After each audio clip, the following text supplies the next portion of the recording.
I'm Lydia, sir. I'm from Rajmundry. I completed తెలుగులో చెప్పండి. మంచి Yeah, మన sir. ఆడియన్స్ ఎక్కువ తెలుగు వాళ్ళు ఉంటారు కదా. తెలుగులో చెప్పండి. Okay, sir.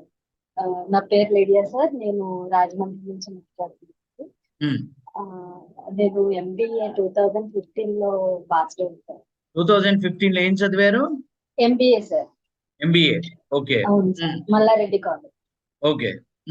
Yeah sir. ఆ తర్వాత కాగ్నిజెంట్ లో వచ్చింది కానీ తర్వాత ఆఫర్ లెటర్ రాలేదు సార్ ఎందుకు. అంటే సిటిఎస్ లో అది ఏం జాబ్? అది ఐటీ జాబా నాన్ ఐటీయా? నాన్ ఐటీ కాదు సార్, ఏదో ఇన్సూరెన్స్, హెల్త్ ఇన్సూరెన్స్ అని చెప్తారు సార్. ఎంబీఏ జాబ్, మీ ఎంబీఏ రిలేటెడ్ జాబ్ అంతేనా? అవును సార్, అవును సార్. Okay, next. తర్వాత ఇంకా పేరెంట్స్ వద్దులే జాబ్ వస్తే ఇంకా అంటే ఇంక ఇంట్లోనే ఉన్నాను సార్. ఆ తర్వాత కంటెంట్ రైటర్ గా ఒక 3-4 years చేశాను సార్. కంటెంట్ రైటర్ గా ఫ్రీలాన్సర్ గా సార్. ఆన్లైన్ లో చేశారు? అవును సార్, అవును. Work from home? అవును సార్. ఓకే. ఆ తర్వాత అంటే అసలు కంప్లీట్ గా హోప్స్ లేవు సార్ నాకు. అంటే ఈ సాఫ్ట్వేర్ జాబ్ కొడతాం అనేది నో హోప్స్ అనమాట నాకు. అంటే అంటే ఇంత గ్యాప్ వచ్చింది, దట్టు వెళ్తే ఖచ్చితంగా ఫేక్ ఎక్స్పీరియన్స్ పెట్టుకుని వెళ్ళాలి కదా. ఇంకా మన వల్ల అవ్వదు అన్నప్పుడు ఎందుకో ఒకసారి సడన్ గా యూట్యూబ్ వీడియోస్ చూస్తున్నాను సార్. మీరు వచ్చింది చదివి చూస్తుంటే అన్ని టెస్ట్ మనీస్ అన్ని చూస్తున్నాను సార్. చాలా మంది అంటే 2006-9 పాస్ అవుట్ వాళ్ళు కూడా సాఫ్ట్వేర్ జాబ్ కొట్టారు అని చెప్పారు. దట్టు అసలు ఫేక్ ఎక్స్పీరియన్స్ పెట్టకుండా వెళ్ళొచ్చు అని చెప్పారు కదా సార్ మీరు. అదొకటి నాకు బాగా ఇదైంది అనమాట. అదేంటి ఫేక్ సర్టిఫికేట్ పెట్టకుండా ఎలా అంటే చాలా మంది ఇంటర్వ్యూస్ చూసాను సార్. అప్పుడు అనుకున్నాను సార్, ఇంకా మిమ్మల్ని కాంటాక్ట్ అవ్వాలి, ఎలా అయినా సాఫ్ట్వేర్ జాబ్ కొట్టాలంటే నా డ్రీమ్ సార్. ఎలా అయినా సాఫ్ట్వేర్ జాబ్ చేయాలనేది ఉండిపోయింది. అందుకని లాస్ట్ ఇయర్ ఒకసారి అడిగాను సార్. అయితే ఇప్పుడు అంతా చూసుకొని జాయిన్ అయ్యి ఇంట్లో కూడా కన్విన్స్ చేయాలి కదా, జాయిన్ అవ్వాలి. వీడియోస్ చూసారా? చాలా వీడియోస్ చూసారా? చూసాను సార్. ఇంటర్వ్యూస్ అందరివి మీరు స్టూడెంట్స్ తో మీరు టెస్ట్ మనీస్ అవి చెప్పించారు కదా సార్. అవును, జాబ్ వచ్చిన వాళ్ళని ఇప్పుడు యాక్చువల్ గా ఏంటంటే మా దగ్గర 10 మందికి జాబ్ వస్తే మేము ఒక 2-3 వీడియోలలో పెట్టగలిగాము. అన్ని పెట్టలేము, ఎందుకంటే ఇందులో ప్రాబ్లం ఏంటంటే కొంత హౌస్ వైఫ్స్ ఉంటారు.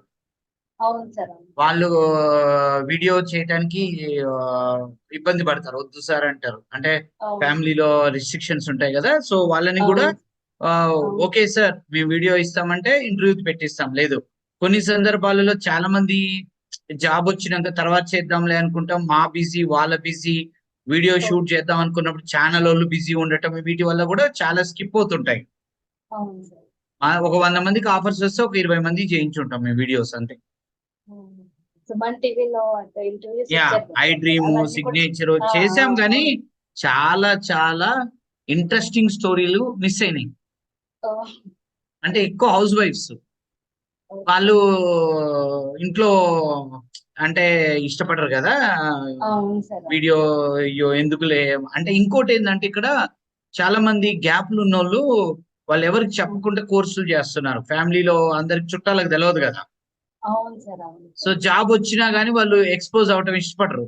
తర్వాత కొద్ది రోజులు ఆగాలని ఉంటది వాళ్ళకి. 2-3 ఏళ్ళు జాబ్ చేసినాక బయటకు చెప్దాం, మేము ఎవరికి చెప్పట్లేదు, ఎవరికి తెలియదు అని అన్నప్పుడు కూడా మేము ఎవరిని ప్రెషర్ చేయం. ఓకే మీ వీడియో ఇంకో నలుగురికి హెల్ప్ అవుద్ది అనుకుంటే రండి అని చెప్తాను.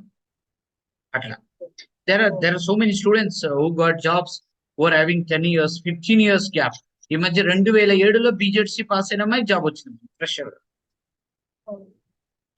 సో ఇప్పుడు మీరు మ్యారీడా? ఓకే. సో ఇప్పుడు మీరు ఎక్కడ ఉన్నారు? హోమ్ టౌన్ లో ఉన్నారా? రాజమండ్రిలోనే ఉన్నాను సార్. అయితే నేను అంటే కనుక్కొని నేను వచ్చి ఆఫ్లైన్ జాయిన్ అవుదాం అనుకుంటున్నాను. అదే ఆఫ్లైన్ కే వస్తారా, ఇన్స్టిట్యూట్ ఆన్లైనా? ఆన్లైన్ వస్తారు, ఆఫ్లైన్ వద్దాం. ఓకే, ఇంకా మీరు టైం వేస్ట్ చేయకండి. నాకు తెలిసి మీరు 1 year నుంచి గమనిస్తున్నారు. ఈ లోపల మీరు జాబ్ లోకి వెళ్ళిపోయారు.